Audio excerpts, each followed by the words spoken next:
الحمد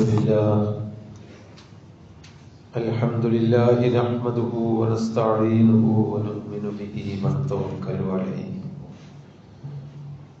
ونعوذ بالله من شرور أنفسنا ومن سيئات أعمالنا من يهده الله فلا مضل له ومن يضلله فلا هادي له وأشهد أن لا إله إلا الله وحده لا شريك له وأشهد أن محمدا عبده ورسوله أرسله بالهدى ودين الحق ليظهره على الدين كله ولو كره المشركون اللهم صل على محمد وعلى آل محمد كما صليت على إبراهيم وعلى آل إبراهيم اللهم بارك على محمد وعلى آل محمد كما باركت على إبراهيم وعلى آل إبراهيم إنك حميد مجيد أما بعد فإن خير الحديث كتاب الله وخير الهدي هدي محمد صلى الله عليه وسلم وشر الأمور محدثاتها وكل بدعة ضلالة أعوذ بالله من الشيطان الرجيم بسم الله الرحمن الرحيم يا أيها الذين آمنوا اتقوا الله حق تقاته ولا تموتن إلا وأنتم مسلمون أعوذ بالله من الشيطان الرجيم يا أيها الذين آمنوا اتقوا الله وقولوا قولا سديدا يصلح لكم أعمالكم ويغفر لكم ذنوبكم ومن يطع الله ورسوله فقد فاز فوزا عظيما أعوذ بالله من الشيطان الرجيم وهو الذي جعل الليل والنهار خلفة لمن أراد أن يذكر أو أراد شكورا ബഹുമാന്യരായ സഹോദരങ്ങളെ സഹോദരികളെ, അള്ളാഹുവിനെ സൂക്ഷിച്ചുകൊണ്ട് ജീവിക്കാനും അള്ളാഹു ഓരോ കാലങ്ങളിലും പ്രത്യേകമായി നൽകുന്ന നിയമനിർദ്ദേശങ്ങളും ജീവിതത്തിൽ മൊത്തം അള്ളാഹുവിൻ്റെ കൽപ്പനകളും പാലിച്ചുകൊണ്ട് ജീവിക്കാനും ഒന്നാമതായി എല്ലാവരെയും ഉണർത്തുകയാണ്. അള്ളാഹുവിൻ്റെ അനുഗ്രഹങ്ങൾ, അത് ആരോഗ്യമാവട്ടെ, സമ്പത്താവട്ടെ, മക്കളും നല്ല കുടുംബവും ഒക്കെ ആവട്ടെ, ആ നിഅമത്തുകൾ കിട്ടിയത് കൊണ്ട് മാത്രമായില്ല, ആ നിഅമത്തുകളിൽ നമ്മുടെ ജീവിതത്തിൽ ഒരു ബർക്കത്ത് കൂടി കിട്ടണമെന്ന് ആണ് കഴിഞ്ഞ ദിവസം സൂചിപ്പിച്ചത്. അള്ളാഹു നൽകിയ സമ്പത്ത് മനസമാധാനത്തോടുകൂടി പ്രയോജനപ്പെടുത്താൻ നമുക്കും നമ്മുടെ കുടുംബങ്ങൾക്കും നമ്മുടെ ശേഷമുള്ളവർക്കും നമ്മുടെ സമൂഹത്തിനും പ്രയോജനപ്പെടുത്താൻ കഴിയുമ്പോഴാണ് സമ്പത്തിലെ ബർക്കത്ത് എന്ന് പറയുന്നത്.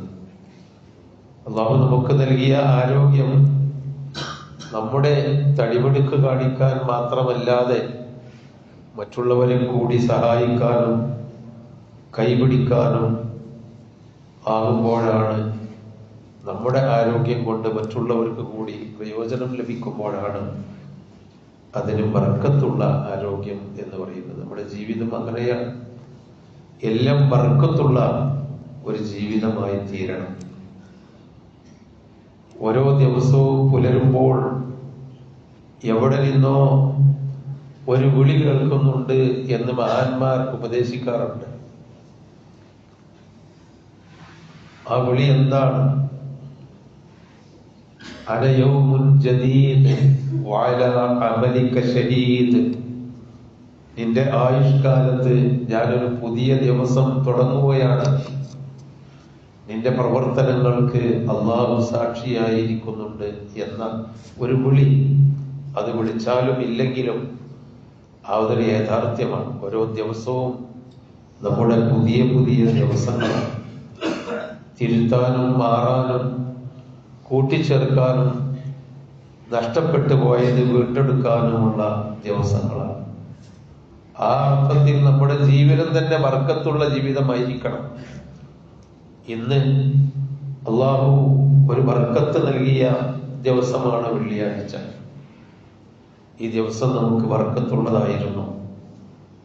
നേരത്തിന് എഴുന്നേറ്റ് അള്ളാഹുവിന് സുജൂദും റുകൂഉം ചെയ്ത് ഖുർആൻ പാരായണം ചെയ്ത് ഈ ഒരു പ്രത്യേക ദിവസത്തിൽ അള്ളാഹു നൽകിയ കൽപ്പനകൾ സൂറത്തുൽ കഹ്ഫ് പാരായണം ചെയ്ത് നല്ല കാര്യങ്ങൾ ചെയ്ത ഒരു ദിവസമായിരുന്നു ഇന്ന്. എന്റെ ദിവസം ബർക്കത്തുള്ളതായിരുന്നു. അതല്ല, ഈ ഒരു ദിവസം സാധാരണ ദിവസം പോലെ തന്നെ ഒരു ആവർത്തനമായിരുന്നു. ആർക്കും ഒരു ഉപകാരമില്ലാത്ത, എന്തിനും ഒരു ഗുണം ചെയ്യാത്ത ദിവസമായിരുന്നു. അഥവാ ചെലവായിരുന്നു, വരവുണ്ടായിരുന്നു. നമ്മുടെ ദിവസം ചെലവാണ്. നമ്മുടെ ആയുസ് നഷ്ടപ്പെട്ടു പോയിക്കൊണ്ടിരിക്കുകയാണ്, ചെലവായിക്കൊണ്ടിരിക്കുകയാണ്. പരലോകത്തേക്ക് ഇന്നെന്ത് വരവുണ്ടാക്കി? ഇന്നലെ മിനിഞ്ഞാന്നൊക്കെ ന്യൂ ഇയർ ആഘോഷിക്കുകയായിരുന്നു ആളുകൾ. ഒരു ദിവസം ഒരു വർഷം കഴിഞ്ഞതിന്റെ ആഘോഷം എന്തടിസ്ഥാനത്തിലാണ് ആഘോഷിക്കുന്നത്? കുടിച്ചു മതിച്ച് തല്ലിത്തകർത്ത് പടച്ചവനെയും സമൂഹത്തെയും നാടിനെയും നശിപ്പിക്കാനല്ലാതെ എന്തിനാണ് നമ്മൾ ആഘോഷിക്കുന്നത്?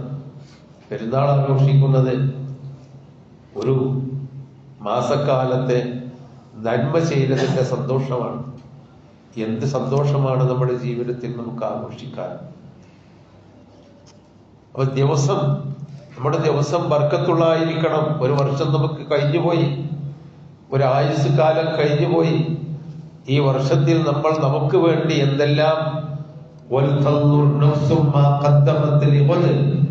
നാളേക്ക് വേണ്ടി എന്തൊക്കെ നമ്മൾ മുന്നോട്ട് നേരത്തെ കരുതി കൂട്ടി വെച്ചു, ഒരുക്കി വെച്ചു. ഓരോ ദിവസവും ആ നിലക്ക് ബർക്കത്തുള്ളതായി നമ്മൾ കാണണം. അതുകൊണ്ടാണ് അല്ലാഹു തആല അള്ളാഹുവിനെ സൂക്ഷിച്ച് ജീവിക്കുന്ന ആളുകൾക്ക് ഇന്ന് പട്ടിണി കിടന്നാലും ആ ഒരു ദിവസം പട്ടിണിയായിരുന്നു, രോഗമായിരുന്നു, എല്ലാ നിലക്കും വിപരീതമായിരുന്നുവെങ്കിൽ പോലും അള്ളാഹുവിനോട് ചെയ്യേണ്ട ബാധ്യതകൾ നിർവഹിച്ചിട്ടുണ്ടെങ്കിൽ ആ ദിവസത്തിന് ബർക്കത്തുണ്ട്. എല്ലാം തികഞ്ഞിരുന്നു. ഇന്നത്തെ ദിവസം എല്ലാ സുഖ സന്തോഷങ്ങളും ആഹാരപാനീയങ്ങളും നിറവായിരുന്നു ഇന്ന്. പക്ഷേ പഠിച്ചവന് വേണ്ടിയും നാളേക്ക് വേണ്ടിയും ഒന്നും ചെയ്തിട്ടില്ലെങ്കിൽ ആ ദിവസം സഹോദരങ്ങളെ നമുക്ക് നഷ്ടമാണ്. അപ്പൊ നഷ്ടമല്ലാത്ത ദിവസങ്ങളായി നമ്മുടെ ദിവസങ്ങൾ. അതുകൊണ്ടാണ് ബർക്കത്ത് തഖ്വയിൽ കൂടി മാത്രമാണ്, ഇസ്തിഗ്ഫാറിൽ കൂടി മാത്രമാണ്. വരണ്ട് കൃഷിയിൽ ഒക്കെ ഉണങ്ങിപ്പോയി വെള്ളം കിട്ടാതെ കഷ്ടപ്പെടുന്ന മനുഷ്യന്മാരോട് പ്രവാചകന്മാര് പറഞ്ഞത് കാണാം,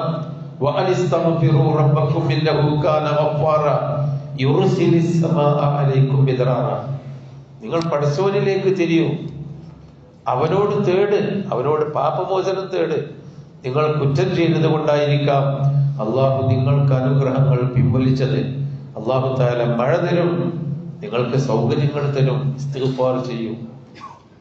കച്ചവടക്കാരോട് പറഞ്ഞു, അൽ ബയ്യാനി ബിൽ ഖിയാർ, കച്ചവടം ചെയ്യുന്നവനും കച്ചവടക്കാരനും വാങ്ങുന്നവനും ഉപഭോക്താവും ചില ഖിയാറിലാണ്. അവനത് പറ്റിയില്ലെങ്കിൽ തിരിച്ചു കൊടുക്കാം, അവനത് കേടുവരുത്താതെ തിരിച്ചു കൊടുക്കണം എന്നൊക്കെ പറഞ്ഞിട്ട് അതിന്റെ കച്ചവടത്തിന്റെ നിയമ വശങ്ങൾ പറഞ്ഞിട്ട് നബി സല്ലല്ലാഹു അലൈഹി വസല്ലം പറഞ്ഞു, ഇൻ സദഖ, ആ കച്ചവടത്തിൽ വാങ്ങുന്നവനും കൊടുക്കുന്നവനും സത്യസന്ധമായിട്ടാണ് കച്ചവടം ചെയ്തതെങ്കിൽ അവൻ ആ കച്ചവടത്തില് ബർക്കത്തുണ്ടാവും. അത് ചെറിയ ലാഭമാണെങ്കിൽ പോലും സത്യസന്ധമായിട്ടാണ് കച്ചവടം ചെയ്തതെങ്കിൽ, കള്ളം പറഞ്ഞ് കച്ചവടം ചെയ്താൽ ഒരു പക്ഷേ കൂടുതൽ കിട്ടിയേക്കും. പക്ഷെ സത്യം പറഞ്ഞ് കച്ചവടം ചെയ്തിട്ട് കിട്ടുന്നതിൽ ബർക്കത്തുണ്ടാകും. അന്യായമായി സമ്പാദിച്ചതിൽ ബർക്കത്തുണ്ടാവുകയില്ല എന്നുകൂടി നബി സല്ലല്ലാഹു അലൈഹി വസല്ലമ നമ്മളെ ബോധിപ്പിക്കുകയാണ്. വഇൻ കദബാ വകതമാ, കച്ചവടത്തിൽ നിങ്ങൾ കള്ളമാണ് പറഞ്ഞത്, അവൻ വാങ്ങിക്കിട്ടാൻ വേണ്ടിയുള്ള അനാവശ്യമായ പരസ്യപ്പെടുത്തലുകളോ അനാവശ്യമായ പ്രലോഭനങ്ങളോ ആണ് ചെയ്തത്. വകതമ, ഈ വസ്തുവിന്റെ മൂല്യം, അതിലെ നന്മ മറച്ചു വെച്ചുകൊണ്ടാണ്, അതിലുള്ള തിന്മകൾ കേടുകൾ മറച്ചു വെച്ചുകൊണ്ടാണ് ഒരു വസ്തു കച്ചവടം ചെയ്തതെങ്കിൽ ലം യുബാരിക് ലഹു ഫീ, അതില് ലാഭം കിട്ടിയാൽ പോലും ബർക്കത്തുണ്ടാവില്ല. അപ്പൊ ലാഭത്തിന്റെ എണ്ണമല്ല, മറ്റൊന്ന് അള്ളാഹു തരുന്ന മറ്റൊന്നാണ് ജീവിതത്തിലെ ബർക്കത്ത് എന്ന് പറയുന്നത്. ഹക്കീം ഇബ്നു ഹിസാം റളിയല്ലാഹു അൻഹു മുശ്രിക്കുകളുടെ കൂട്ടത്തിൽ ക്രൂരനായ ഒരു മനുഷ്യനായിരുന്നു. ഇസ്ലാമിലേക്ക് വന്നതിന്റെ ശേഷം മൂപ്പർക്ക് പിശുക്ക് കൂടുതലായിരുന്നു, പിശുക്ക്. അതുകൊണ്ട് എവിടെയെങ്കിലും എന്തെങ്കിലും കിട്ടണം എന്നാണ് വിചാരം. നബി സല്ലല്ലാഹു അലൈഹി വസല്ലമക്ക് ആരെങ്കിലും എന്തെങ്കിലും കൊണ്ടുപോയി കൊടുത്താൽ അവിടെ ചെന്ന് നിൽക്കും. നബി ഇങ്ങക്കാരോ തന്നല്ലോ, ആ തന്നു, അയക്കരോ, ഭക്ഷണമാവട്ടെ മറ്റു വസ്തുക്കളാകട്ടെ, അങ്ങനെ വാങ്ങിക്കൊണ്ടുപോകും.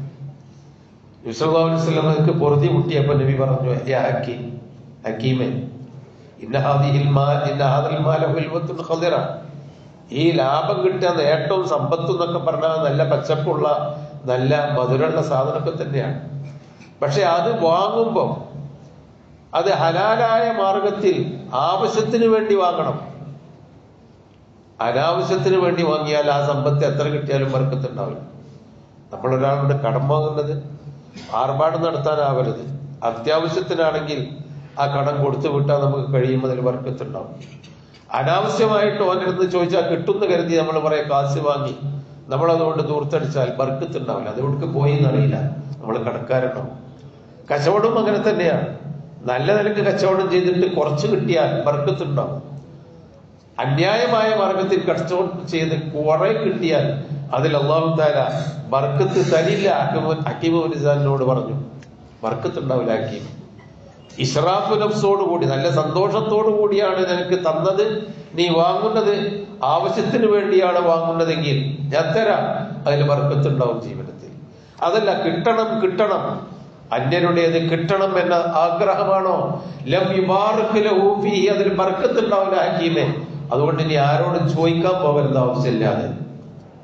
അതേപോലെ നിർത്തി, ആവശ്യമില്ലാതെ ചോദിക്കാൻ പോകല് നിർത്തി എന്ന് മാത്രമല്ല, ഒട്ടകപ്പുറത്ത് യാത്ര ചെയ്യുമ്പോ അമ്പ് താഴെ വീണാൽ അതൊന്ന് എടുത്തെരിയുന്ന പോലും നടക്കുന്ന ആളോട് മൂപ്പര് പറയാതായി. അത്രമാത്രം പ്രവാചകന്റെ ഈ വചനം മനസ്സിൽ കൊണ്ടു മറ്റൊരാളോട് മരണം വരെ ഒരു കാര്യം ചോദിക്കുകയില്ല, ഞാൻ എന്നെ കൊണ്ട് തന്നെ ജീവിക്കും.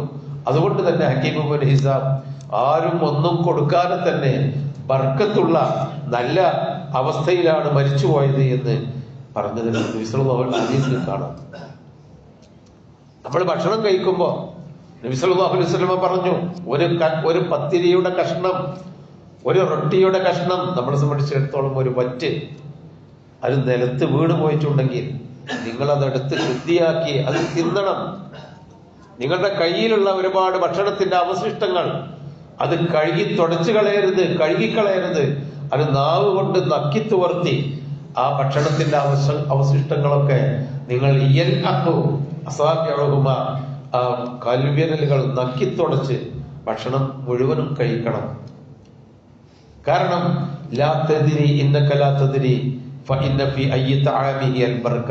ബർക്കത്തുള്ളത് എവിടെയാണ്, ഏത് ഭക്ഷണത്തിന്റെ ഏത് ഭാഗത്താന്ന് അറിഞ്ഞുകൂടാ. എന്ന് പറഞ്ഞാൽ ബർക്കത്ത് കിട്ടണമെങ്കിൽ ഭക്ഷണം കഴിക്കുന്നിടത്ത് വരെ നമ്മളൊക്കെ ഇന്നത്തെ ഒരു ഭക്ഷണ അവസ്ഥ എന്താണ്? പകുതി ഒരു കല്യാണം കഴിഞ്ഞാൽ, ഒരു സൽക്കാരം കഴിഞ്ഞാൽ പകുതി പുറത്തു കൊണ്ടുപോയി കൊട്ടുകയാണ്, അല്ലെങ്കിൽ ചാക്കിലിട്ട് വേസ്റ്റ് തള്ളുകയാണ്. വെറുതെ കിട്ടുന്നതല്ല എന്ന് കരുതി ആകെ കൂടി വാങ്ങി അത് തിന്നാൻ കഴിയാതെ പ്ലേറ്റിൽ ബാക്കിയാക്കിയിട്ട് പോകുന്ന എത്ര ഭക്ഷണ സദ്യകളുണ്ട് നമ്മുടെ സമൂഹത്തിൽ.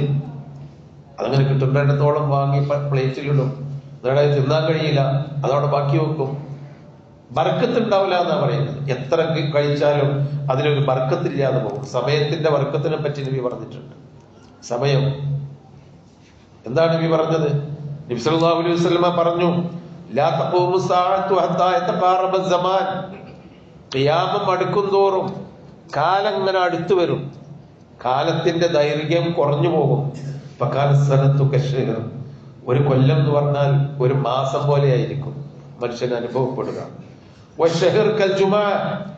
ഒരു മാസം എന്ന് പറയുന്നത് ഒരു ജുമാ പോലെ, ഒരാഴ്ച പോലെ ആയിരിക്കും. ജുമാ എന്നുള്ളത് ഉദ്ദേശിക്കുന്നത് ഒരാഴ്ച പോലെ. ഒരു മാസം കഴിഞ്ഞു, ഒരാഴ്ച കഴിഞ്ഞ പോലെയാണ്. എന്നപ്പോ ഈ മാസം 30 ആയത്, 31 ആയത്, ഒരാഴ്ച കഴിയുമ്പോഴേക്ക് രണ്ടാമത്തെ അടുത്ത മാസത്തിലേക്ക് കടക്കുന്ന പോലെ. വൽ ജുമഅത്തു കല്യവും, ഒരു വെള്ളിയാഴ്ച അല്ലെങ്കിൽ ഒരാഴ്ച മുറി കൂടുന്നത് ഒരു ദിവസം മുറി കൂടുന്നത് പോലെ ആയിരിക്കും എന്ന് നബി ഇങ്ങനെ ദിവസത്തെയും അങ്ങനെ തന്നെ കണക്ക് കൂട്ടുന്നുണ്ട്. എന്ന് പറഞ്ഞാൽ അതിന് മുഹദ്ദിസുകൾ പറയുന്നത് ഈ ദിവസത്തിനും കാലത്തിനൊന്നും ബർക്കത്തുണ്ടാവില്ല. 50, 60, 70 കൊല്ലം ജീവിച്ചിട്ട് എന്ത് ചെയ്തു കൊടുത്തു മനുഷ്യന്മാർക്ക്? എന്ത് നന്മ ചെയ്തു? എന്ത് നന്മ ബാക്കി വെച്ചു? കുറെ തിന്ന് ജീവിച്ച് മരിച്ചു എന്നല്ലാതെ എന്ത് കിട്ടി? ആ ജീവിതത്തിൽ എന്ത് ബർക്കത്ത് കിട്ടി? മറ്റുള്ളവർക്ക് ബർക്കത്ത് വെച്ചു കൊടുത്തു? ഉണ്ടാവില്ല. കാലം ഇങ്ങനെ കഴിഞ്ഞു പോകും, ദിവസങ്ങൾ കഴിഞ്ഞു പോകും. അപ്പൊ ഓരോ സമയവും നമുക്ക് പഠനത്തിൽ മുഴുകുന്നവർ പഠനത്തിൽ മുഴുകി, എല്ലാവരും പഠനത്തിൽ മുഴുകണം. നന്മ ചെയ്യുന്നവർ നന്മ ചെയ്ത്, സൽക്കർമ്മങ്ങൾ ചെയ്ത്, ബർക്കത്ത് കൊണ്ട് ജീവിതത്തെ ധന്യമാക്കണം. അതാണ് വഹുവല്ലദീ ജഅലൽ ലൈല വന്നഹാറ ഖിൽഫതൻ ലിമൻ അറാദ അൻ യദക്കർ ഔ അറാദ ശുകൂറ.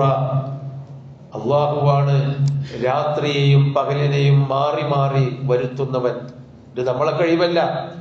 നമ്മൾ അറിഞ്ഞുകൊണ്ട് നമ്മളുടെ ആവശ്യത്തിനു വേണ്ടിയല്ല രാത്രിയാകുന്നതും പകലാകുന്നതും. നമ്മളുടെ പരിധിയിൽപ്പെട്ടതല്ല. അള്ളാഹുവാണ് ആ കാര്യം ചെയ്യുന്നത്. അതെന്തിനാ? ലിമൻ അറാദ അൻ യദക്കർ, ജീവിതത്തിൽ നന്മകൾ ഉൾക്കൊണ്ട് ചിന്തിക്കാൻ. ഇന്ന് രാത്രി വൈകുന്നേരമായല്ലോ, ഞാൻ എന്ത് ചെയ്തു? ഞാൻ എന്ത് ചെയ്തു കൊടുത്തു എന്റെ കുടുംബത്തിന്, എന്റെ മാതാപിതാക്കൾക്ക്, എന്റെ മക്കൾക്ക്, എന്റെ നാട്ടുകാർക്ക്, എന്റെ അയൽവാസികൾക്ക്? ഞാനൊരു രോഗിയെങ്കിലും സന്ദർശിച്ച് മറ്റൊരാളുടെ മനസ്സിന് സമാധാനം ഉണ്ടാക്കിയോ? ഒരാളെയെങ്കിലും വിളിച്ച് ഒരു നല്ല വാക്ക് പറഞ്ഞോ? ലിമൻ അറാദ അൻ യദക്കർ. ജീവിതം അനുഗ്രഹീതമാവണം, ബർക്കത്ത് നിറഞ്ഞതാവണമെങ്കിൽ ജനങ്ങൾക്ക് ഉപകാരപ്രദമായ കാര്യങ്ങൾ ചെയ്യണം.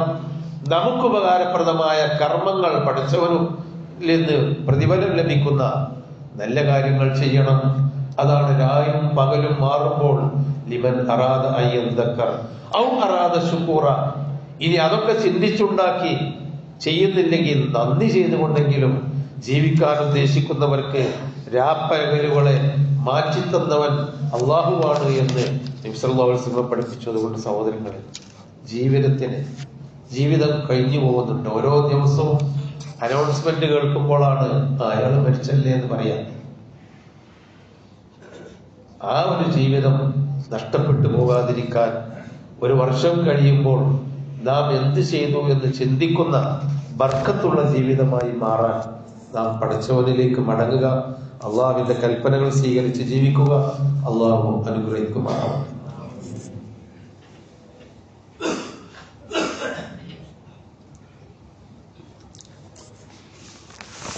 അൽഹംദുലില്ലാഹി റബ്ബിൽ ആലമീൻ.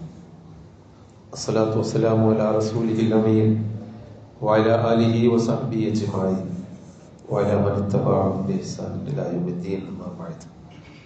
അഊദു ബില്ലാഹി മിനശ് ശൈത്വാനിർ റജീം. യാ അയ്യുഹല്ലദീന ആമനൂ തഖുല്ലാഹ ഹഖ്ക തുഖാതിഹി വലാ തമൂതുന്ന ഇല്ലാ വഅൻതും മുസ്ലിമൂൻ. സഹോദരങ്ങളെ, പുതുവത്സരം എന്തിനോ വേണ്ടി നാം ആഘോഷിച്ചു. എന്നാൽ നമുക്ക് ആഘോഷിക്കാനുള്ള ഒരു ദിവസം വരുന്നുണ്ട്. അബ്ദുല്ലാഹി ഇബ്നു അബ്ബാസ് റളിയല്ലാഹു അൻഹു പറയുന്നുണ്ട്, ഇഖ്തസല്ലാഹു അർബഅത അശ്ഹുർ. 4 മാസം അല്ലാഹു തആല പ്രത്യേകമായി വിശ്വാസികൾക്ക് തെരഞ്ഞെടുത്തു കൊടുത്തിരിക്കുന്നു. ജഅലഹുന്ന ഹറാമൻ, ആ 4 മാസം വിശുദ്ധമാണ്. വഅദമ ഹുർമാതിഹിന്ന, അതിന്റെ വിശുദ്ധി അല്ലാഹു തആല മഹത്തരമാക്കിയിട്ടുമുണ്ട്. വജഅല ദംബ ഫീഹിന്ന അഅ്ളം, ആ വിശുദ്ധ മാസങ്ങളിൽ കുറ്റം ചെയ്യുന്നത് ഏറ്റവും വലിയ കുറ്റമായി അല്ലാഹു മാറ്റി. അവ കുറ്റം ചെയ്യാത്ത,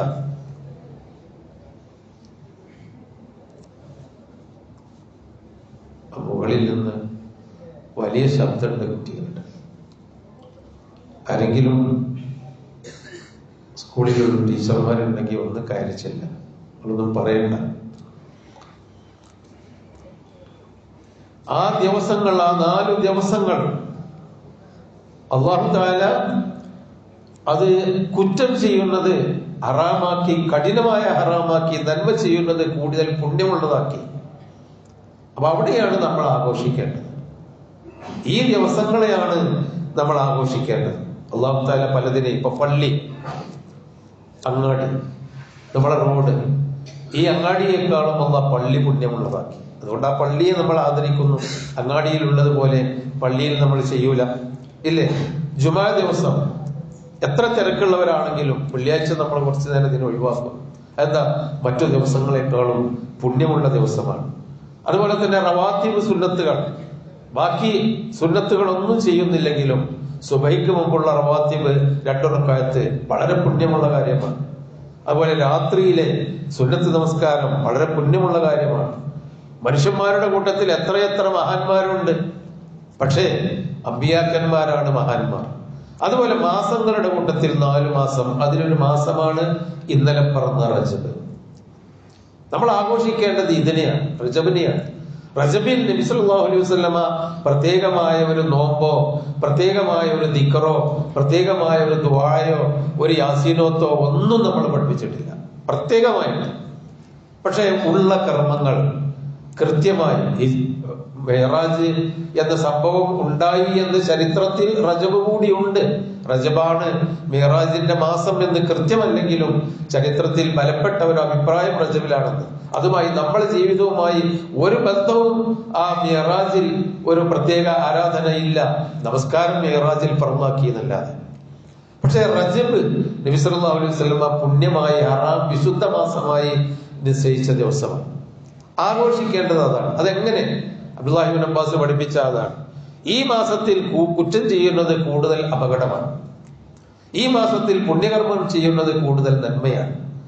അതുകൊണ്ട് സഹോദരങ്ങളെ, ഇഗ്തനിം, നബി പറഞ്ഞല്ലോ, ഇഗ്തനിം ഖംസൻ ഖബല ഖംസിൻ. നമുക്കൊക്കെ 5 കാര്യങ്ങൾ നമ്മുടെ മുമ്പിൽ വരാനിരിക്കുന്നുണ്ട്. ആ 5 കാര്യങ്ങൾ നമുക്ക് നേടേണ്ടതുണ്ട്. അതെന്താണ്? ഹയാത്തക ഖബല മൗതിക, മരണത്തിന്റെ മുമ്പ് അത് വരും. ജീവിതം അത് ഉപയോഗപ്പെടുത്തുക. സിഹത്തക ഖബല മർളിക, രോഗം വരും. ആ രോഗത്തിന്റെ മുമ്പ് ആരോഗ്യം നന്മക്ക് വേണ്ടി ഉപയോഗപ്പെടുത്തുക. ഫറാഗക ഖബല ശുഗ്ലിക, ജോലി തിരക്കുകൾ കൊണ്ട് തിരിയാനും പറയാനും കഴിയാത്ത, ഭക്ഷണം പോലും കഴിക്കാൻ കഴിയാത്ത, ഉറങ്ങാൻ പറ്റാത്ത ഒരവസ്ഥ ഉണ്ടാവാം ചിലർക്കൊക്കെ. ഒഴിവ് സമയം നന്മക്ക് വേണ്ടി ഉപയോഗപ്പെടുത്തുക. ശബാബക ഖബല ഹർമിക, വാർദ്ധക്യം പിടിപെട്ട് നടക്കാനോ ഇരിക്കാനോ കഴിയാത്ത അവസ്ഥ വരും. യുവത്വം ഇത് അമൂല്യമാണ്, അത് ഉപയോഗപ്പെടുത്തുക. അതുപോലെ തന്നെ എന്താണ് പ്രയാസങ്ങളും ദാരിദ്ര്യവും വരിക എന്നറിഞ്ഞുകൂടാ. എന്തെങ്കിലും കയ്യിലുണ്ടെങ്കിൽ അത് അള്ളാഹുവിന് വേണ്ടി ചെലവഴിച്ചുകൊണ്ട് നമ്മൾ ദാനധർമ്മങ്ങൾ ചെയ്യുക. അതിനാൽ എല്ലാ സമയത്തും ജീവിതത്തിലെ ബർക്കത്ത് നാം ശ്രദ്ധിക്കണം, അതിനുവേണ്ടി പ്രവർത്തിക്കണം. അള്ളാഹു അതിനെ അനുഗ്രഹിക്കുമാറാവട്ടെ. ഈ വിശുദ്ധ മാസം അത് മറ്റു മാസത്തെക്കാളും പുണ്യമാണെന്ന ആ ഒരു ധാരണയോടുകൂടി ആയിരിക്കണം ജീവിതത്തെ മുന്നോട്ട് കൊണ്ടുപോകേണ്ടത്. അള്ളാഹു സുബ്ഹാനഹു വ തആല അതിനുള്ള കഴിവും തൗഫീഖും തോന്നലും നമുക്കുണ്ടാക്കി തരുമാറാവട്ടെ. റബ്ബനാ ആതിനാ ഫിദ്ദുനിയാ ഹസന വഫിൽ ആഖിറതി ഹസനത വഖിനാ അദാബന്നാർ. ربنا تقبل منا إنك أنت السميع العليم وتب علينا إنك أنت التواب الرحيم. ربنا هب لنا من أزواجنا وذرياتنا قرة أعين واجعلنا للمتقين إماما واغفر للمؤمنين والمؤمنات برحمتك يا أرحم